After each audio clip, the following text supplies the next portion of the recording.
के दिशा निर्देशानुसार आज मैं बालोतरा आया हूँ और अलग-अलग जिलों में जाकर के वन विभाग और पर्यावरण विभाग, जो 2 विभाग मेरे पास है, साइंस एंड टेक्नोलॉजी भी है।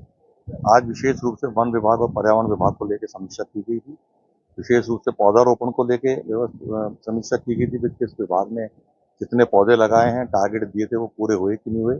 और पौधे के संरक्षण के लिए हम आने वाले समय में क्या काम करेंगे। क्योंकि मेरा ये मानना है कि पौधा, और आप भी मानेंगे कि पौधा लगाना बहुत आसान है, और वर्तमान युग सोशल मीडिया का है, तो आपने देखा होगा कि पौधा लगाया, फोटो खींची, व्हाट्सएप सोशल मीडिया पर डाली और इतनी चली कर दी। लेकिन माननीय मुख्यमंत्री जी एक संवेदनशील मुख्यमंत्री हैं, और उनका ये कहना है कि पौधा तो हम लगा ही रहे हैं, लेकिन उसके संरक्षण के लिए भी हमको काम करना है। उसको लेकर के दिशा निर्देश प्रदान किए गए। बालोतरा चूंकि टेक्सटाइल हब है और यहाँ प्रदूषित पानी की बहुत बड़ी समस्या है, उसको लेकर के आज हमने उद्योगपतियों की राय भी जानी है, और मैं आज इनका जो सीईटीपी प्लांट था वहाँ भी गया हूँ, लघु उद्योग भारती के प्रांगण में भी आया हूँ, उद्योगपतियों की राय भी जानी है, साथ ही साथ हम किस प्रकार से इस प्रदूषित पानी की समस्या से निजात पा सकें, उसके लिए भी हमने आज अधिकारियों से चर्चा करी है और निर्देश दिए हैं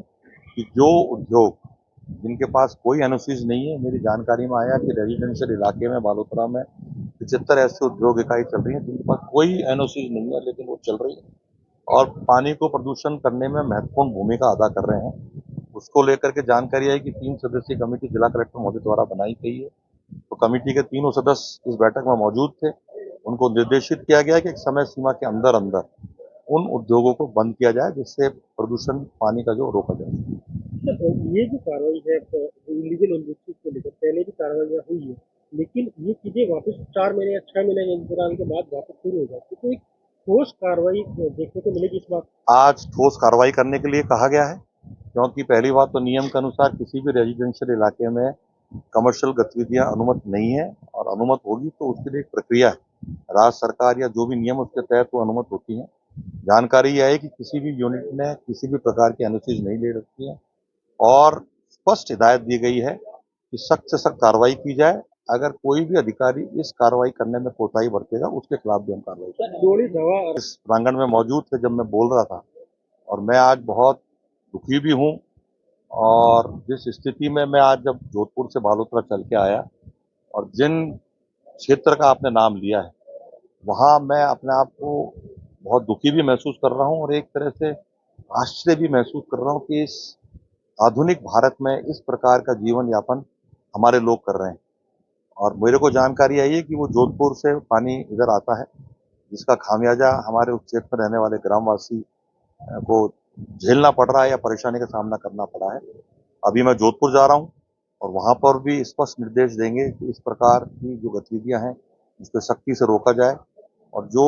इकाइयां नॉन ट्रीटेड पानी डाल रही हैं, ट्रीटेड मान के डाला जा रहा है, कुछ टैंकरों के माध्यम से डाला जा रहा है, नहर के माध्यम से डाला जा रहा है, जिसका खामियाजा हमारे ग्रामवासी परेशान हो रहे हैं। उनके खिलाफ तो कार्रवाई करेंगे, लेकिन आने वाले समय में एक ऐसी योजना भी बनाएंगे जिससे ये ट्रीटेड पानी, अच्छी जो ट्रीटेड पानी होगा उसको यहीं पार्कों में, हमारे पानी के पौधों के जल संरक्षण में काम में लेंगे, और आवश्यकता पड़ी तो बजट देने के बाद इस पानी को कहीं और भी भेजा जाएगा। सर, एयर पॉल्यूशन भी काफी बढ़ रहा है, कोयला जो यूनिट में यूज हो रहा है वो निम्न स्तर का हो रहा है। क्योंकि उसके बारे में भी मैंने एक्यूआई के बारे में पूछा था, मुझे जो बताया गया उसमें कंस्ट्रक्शन के साथ साथ, क्योंकि ये रेगिस्तानी इलाका है, लेकिन अब तो बहुत हरा भरा हो गया धूल का और रोड ट्रैफिक का, उसके कारण बताया गया। आपने मुझे कोयले के बारे में बताया, इसकी जांच कराएंगे, कार्रवाई। एनर्जी को खेजड़ी का जो कटान का काम चल रहा है,